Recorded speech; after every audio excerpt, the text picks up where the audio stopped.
Saya Venita Said, tuan rumah dari talk show pada sore hari ini. Tanah Pohuwato bergejolak imbas pola dan ucapan yang tidak enak.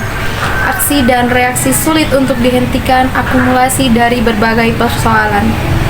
Cara baru penyelesaian Pohuwato perlu dipikirkan agar permasalahan Pohuwato tak berputar bak lingkaran, agar tidak ada korban berjatuhan.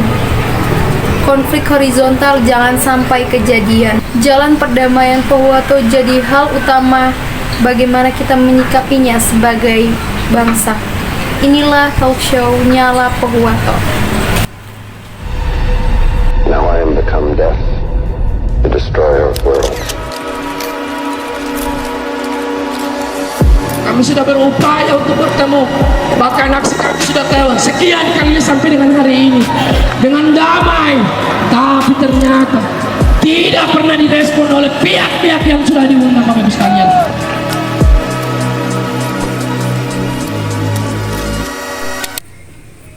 Pada sore hari ini saya menghadirkan dua narasumber utama kita.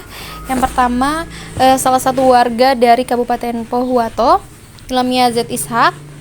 Narasumber kedua kita, Fitrawati Mohsin, selaku salah satu staf dari kantor Bupati Kabupaten Pohuwato.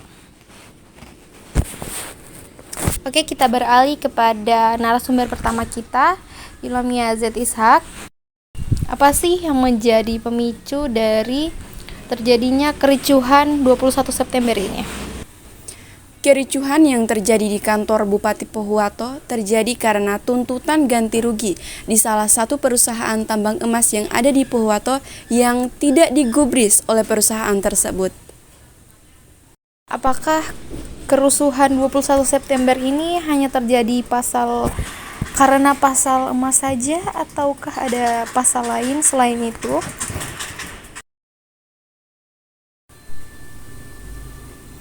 Faktor utama kericuhan di kantor Bupati Pohuwato tidak karena pasal emas saja, tetapi karena ketidakpuasan warga terhadap perusahaan tambang tersebut yang menggunakan lahan mereka tanpa memberikan ganti rugi. Bagaimana dampak yang ditimbulkan dari kerusuhan ini terhadap kehidupan masyarakat sekitar? Secara keseluruhan, kerusuhan di kantor Bupati memberikan dampak negatif yang signifikan di kehidupan masyarakat. Hilangnya fasilitas pemerintah dan terganggunya pelayanan publik dalam kehidupan sehari-hari. Kira-kira kalau menurut Ilhamiyah, langkah seperti apa yang harus dijalankan oleh pemerintah agar kerusuhan ini tidak terjadi lagi?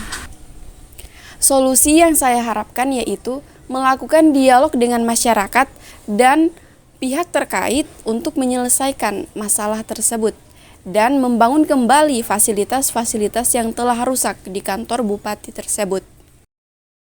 Oke, telah kita dengarkan beberapa penyampaian dari sisi Ilhamiyah Z. Ishak. Sekarang kita beralih kepada Fitrawati Mohsin. Bagaimana Ibu melihat kejadian kerusuhan ini terjadi di daerah Ibu?